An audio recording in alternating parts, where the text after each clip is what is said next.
FM News Talk 97.1. On-demand audio.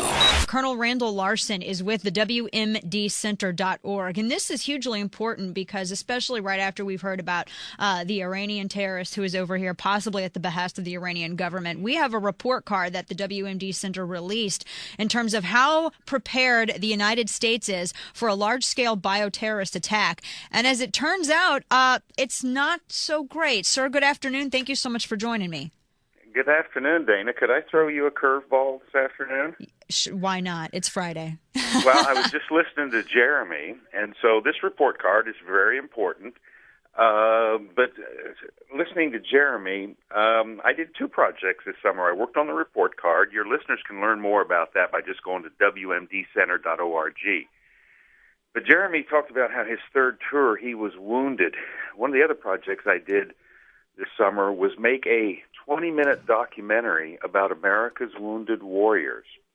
It premiered at the museum here in Washington, D.C. at the 10th anniversary commemoration of 9/11. Wow. Because we think there's a great lesson about resilience to learn from our wounded warriors. Yes. It's also going to be featured at the Virginia Film Festival next weekend. But your viewers or your listeners can see it by just going to nspyr.org.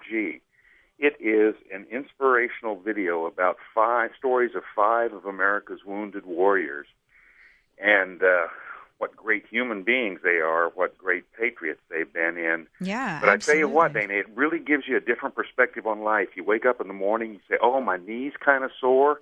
Right. Then you put it in perspective when you see what these incredible men and women have done. So it's something that's very near and dear to me. I spent 30 years on active duty, and I was very lucky. I didn't get wounded, but these are great young people, and so I hope Jeremy's still on listening to you right now. Yeah. It was interesting listening to him. But NSPYR stands for Inspire, nspyr.org.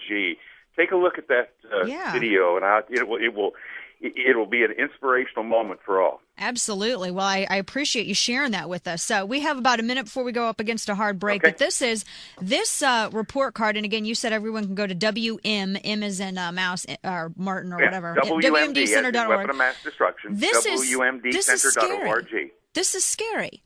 To think that we are not as prepared after all of the money that we've spent on biodefense, and yet no preparedness. $65 billion. So let me tell you this: big ball game coming up tonight in St. Louis, right? Yes. And what I talk about to people is, you had a football team. Okay, you got one of those in St. Louis too. You got about 24 assistant coaches. Right. How would you do with that team if you didn't have a head coach? That's what our report says is the number one problem. Can you believe we spent $65 billion in the last decade on biodefense, and no one is in charge? No one has it for a... It's scary. Thank you. This is, you can go and see the full report card at WMDcenter.org. Colonel Randall Larsen, thank you for sharing these two projects with us. We appreciate it, and for your service. Take care.